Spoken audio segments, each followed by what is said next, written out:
Hello and welcome to this week's episode of the JR&Skipps podcast, the podcast where we cover music and sport content.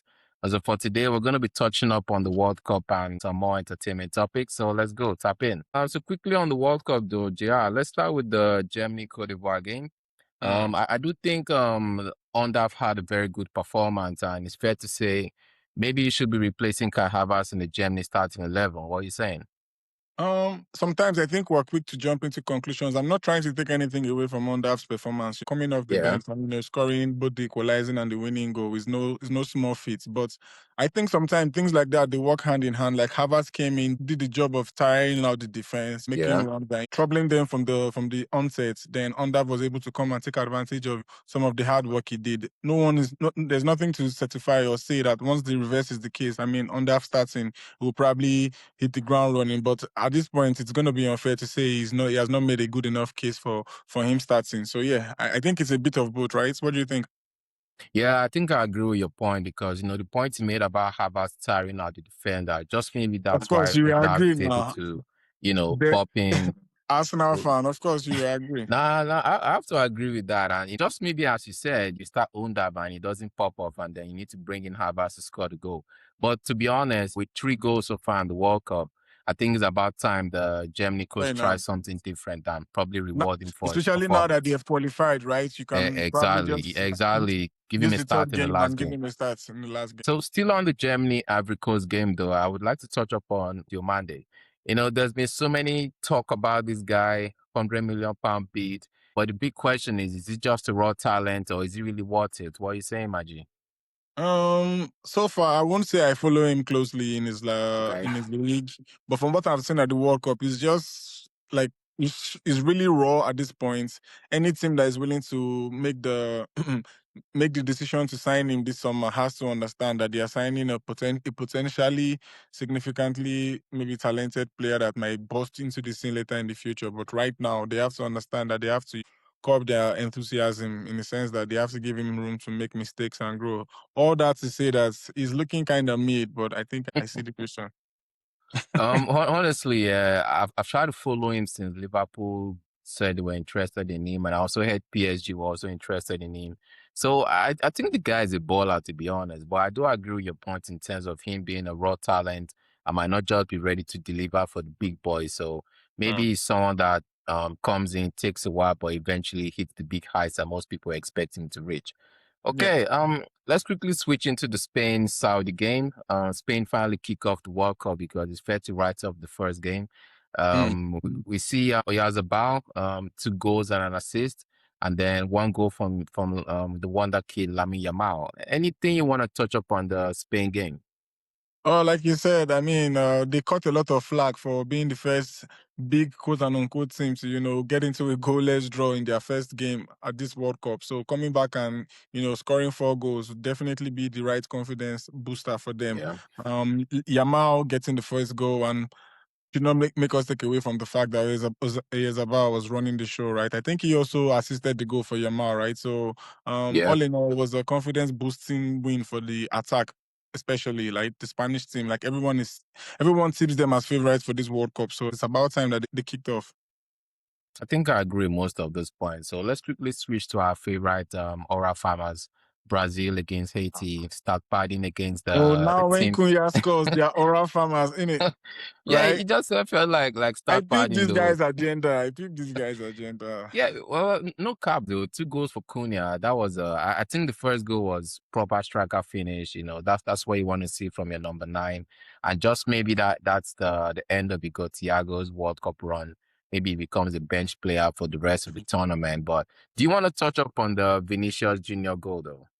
Yeah, I mean, another cracking goal by Vini, following in fashion of the first one. I mean, what else do you expect them to do? You can only score against those in front of you, right? So Vinicius showing why he's the superstar and why, regardless of his performance for the entire 90 minutes, he's always someone that you want to leave on the pitch. Also for Cunha, big props to him. His first starts at the World Cup and he gets 2 goals. I won't say it's the end for Igor Thiago. Probably just means that Ancelotti has discovered another weaponry in his attacking arsenal. So yeah, let's see. Nah, I honestly don't see Igor Thiago winning back that number 9 shirt, man. I think he had his chance starting the first game, didn't pop off. Cunha comes in, pops up at a very high level, and I think he owns that shirt now. But yeah, as you I'm a said, United fan. I get the Cunha glaze, but I'm saying, like, with all due respect to their opponents, yeah, like, let's okay. Igor Well, Thiago played against a Morocco team that is well drilled. So true talk, let's though. not True forget the talk, no cap. context. Yeah. Okay, so let's touch upon our favorite country once again, Canada versus Qatar, 6-0. Um, I wouldn't really call this start partying because even before the red cards, Canada was sort of playing good football. A trick from Jonathan David, and it sort of made me question how good is this guy? Is he a baller or is he just start partying against weaker teams? What are you saying? I mean, this is another case of how much stock do we want to put into the opposition team, right? But also, it's Canada too. It's not like Canada is this big wonder house when it comes to football, right? They are also a growing team, growing nation True. in terms of soccer or football. So I won't say they were start padding. I would say they deserve to thumb six past them. Although the two red cards helped in their favor as well, but Definitely. to your point, they were doing well attacking wise before the first red card. So even if it was not going to be 6-0, I definitely think Canada will have still won the game regardless of what happened. So big ups to Canada, and I'm happy to see that they have a very, very, very high chance now of making it into the next round and extending their World Cup journey. So yeah, let's go! Let's go, Oh, Canada. Canada! Okay, still on Canada though, I think I want to give some special props to Kai Havertz. There were doubts about him before the World Cup if he was going to be a starter. He went to the championship, scored some goals for Southampton, and here he is back in the World Cups. Back-to-back goals for his country. So props to Kai Havertz, Yeah, good props, stuff. props, props, And props. Big just ups to before him. we wrap up on the Canada Qatar game, I think it's important to Yeah, mention the leg break to Kone. So yeah. good luck, Kone. Speedy recovery, and we're wishing you Yeah. the best here at the Yeah, JR&Skipps very, very podcast. sad sights. We don't like to see that Yeah, happen in the game. Like, we understand that sometimes football can be cruel and it sucks yeah, to, exactly. have that kind of experience at home at your first World Cup. But yeah, like you said, more support to you. Hope you come back stronger. Yeah, yes, my dear. Okay, let's quickly touch upon the Netherlands and Sweden game. To be honest, yeah, when I saw that matchup, I thought this was gonna be like two big boys going against each other, trading blows. But man, it felt like the blows were only coming from Netherlands, with Bram probably bullying the hell out of the Sweden defense, bagging a brace, Cody Gakpo, probably start padding, nice brace, and then my boy Who Christian is just not start padding at this World Cup it to kind of use feels like space? everyone start padding again these minor teams, man. That okay, and also the one Christian so Somerville, that's another goal for him. So it feels like he's having a very good World Cup, and he's not start padding. He's actually scoring the goals at the right time and good goals. Do you want to touch up on the Netherlands Sweden game? Anything on the Swedish side?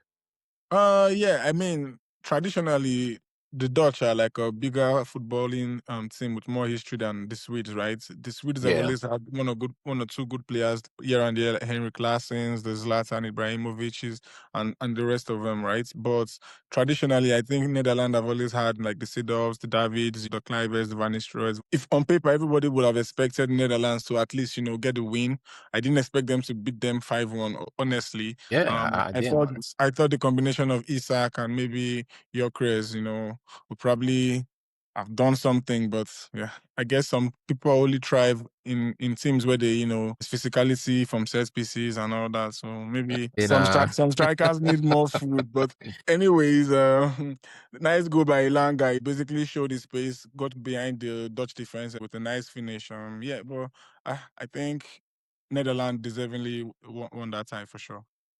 yeah, I have to agree with you, but I have to disagree in terms of the physicality and set pieces because my boy York really performed on the big stage, but the other guys sort of disappointed him and refused to convert all the chances and crosses that he created. Okay, so I'm gonna throw this back to you though. Iraq versus Norway 4-1. How did you find Erling Haaland's performance in his first World Cup game? It's another situation like the kind of POV that I was sharing with the Canadians team, right? I can't say Haaland is stat padding because Norway, technically, they're not a big footballing nation. Yes, Erling Haaland is Erling Haaland. So it was nice to see him, at least get some goals in the World Cup and the adrenaline that comes with, leading your team to a win. It doesn't matter if they make it very far in the competition, but at least, that's something to be proud of when you do that for your nation. So, yeah, it was nice to see them get some numbers on the board. Yeah. Yeah, good stuff, good stuff. Okay, now, so let's go to the greatest of all time, Messi, hat-trick in the first game, obviously not start padding, a brace in the next CR7 game. fans, look away. Man, look away, man. I know I got Ronaldo behind me, but you can also see Messi on this side because CR7 Messi, fans, look away. bro, Messi's dropping the numbers, man. He's showing what it means to be the main guy Now that is in the a one team. who is start padding. Messi is the one who is start padding at this Bro, point. these goals are sick, man. It's hard to call this start padding. And he missed the penalty. Then he scores another one and scores in the last minute. Like, who is this guy? Talking about start padding, I don't think you can start pad your way to breaking the record for the most World Cup goals ever.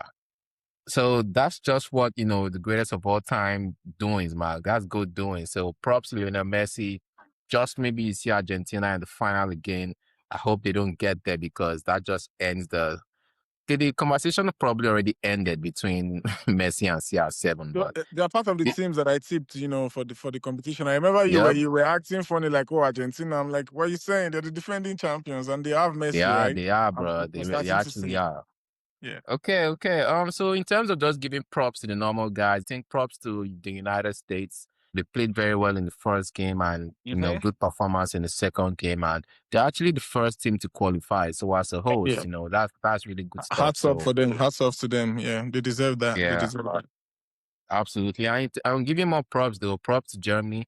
They've also made it out of the group stage. And comparing their recent history, I think this has been like a wake-up call to the rest of the world that, Germany is no longer the Germany they've seen in the last two international competitions. And just maybe they have something to say in this World Cup. And remember, I did pick them as my dark horse. So let's see how that goes.